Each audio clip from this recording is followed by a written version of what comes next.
So good to see you. Good to see you too, Doc. Take a seat there. Thank you so much. Okay, so what can I help with you today? Yeah, so I'm experiencing really irregular periods, like very like irregular, because sometimes I wouldn't have my periods for like months, and then suddenly it's gonna be like super heavy. Like for example, after 4 months, I'm just gonna start to have my period. So I'm honestly kind of scared to try anything. Yeah, no, I understand. I'm really glad that you came to me to talk about this. That's actually a very common reason why people start birth control to regulate periods. Can you tell me what specifically worries you? So I saw online that birth control can actually mess up with your body in the long term or in the long run, and it can like cause infertility or making your hormones worse. I don't know. I just read about that in Google. No, yeah, that's a very common concern, and I'm glad you brought it up because yes, scientifically, most forms of birth control do not cause permanent infertility. So once you stop using them, your natural cycle usually returns. Yeah, so how that happens is I can walk you through a few options so you can understand how they actually work. First, we have birth control pills, and they're also called like oral contraceptives. So what that does is they contain synthetic versions of the hormones like estrogen and progesterone, and these hormones mainly work by preventing ovulation, so the egg is released. There's also thickening of cervical mucus, so it makes it hard for the sperm to reach the egg.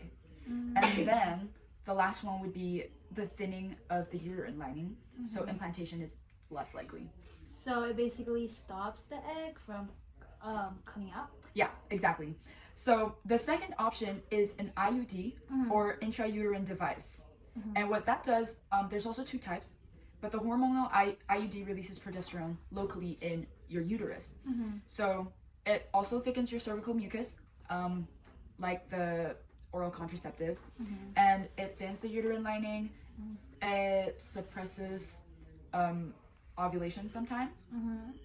But there's also what we call a copper IUD, which doesn't use hormones. It creates an environment that is very toxic for the sperm.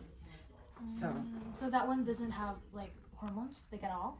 Yeah, the copper IUD is a hormone-free, which some people prefer.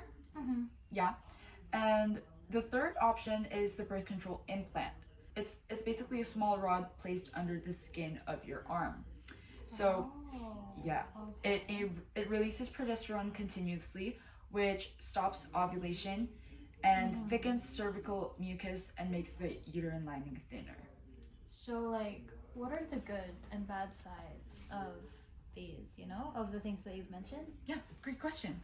So for the pros, birth control pills can regulate your menstrual cycle, as we talked about, making periods more predictable and often lighter.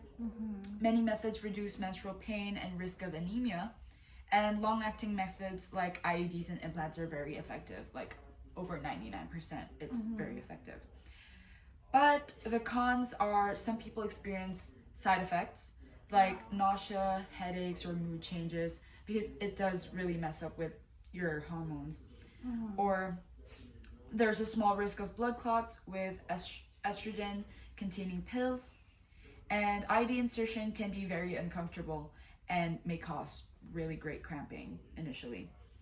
But what about like the infertility thing? Because that's what I'm really scared about the most. Yeah, that's a great question. So research shows that fertility typically returns quickly after stopping birth control. So once you stop it, it'll come back. I'll give you a few examples. Like studies have found that most women ovulate again within a few weeks to a few months after stopping a pill or removing IUD. So there's no strong scientific evidence that birth control really causes infertility in the long run, because as we mentioned, like if you stop it, then it'll just and that's basically it. Okay, that actually makes me feel like a lot better, because if I would like permanently damage my body and just my hormones I totally understand that. Yeah, but your body's very resilient. The key is really just choosing the option that really fits your lifestyle. If you have any questions, you could just come to me. But yeah, I think I might need, or like maybe I want something that helps regulate my period first. So maybe like a pill, like you mentioned. Yeah, that's a great place to start. Yeah, we can monitor how your body responds and adjust if needed. And okay, thank you so much. Yes, of course. You can always ask me questions. Your health decisions should be informed and totally comfortable to you. Okay. So yeah, that's very helpful. Thank you so much.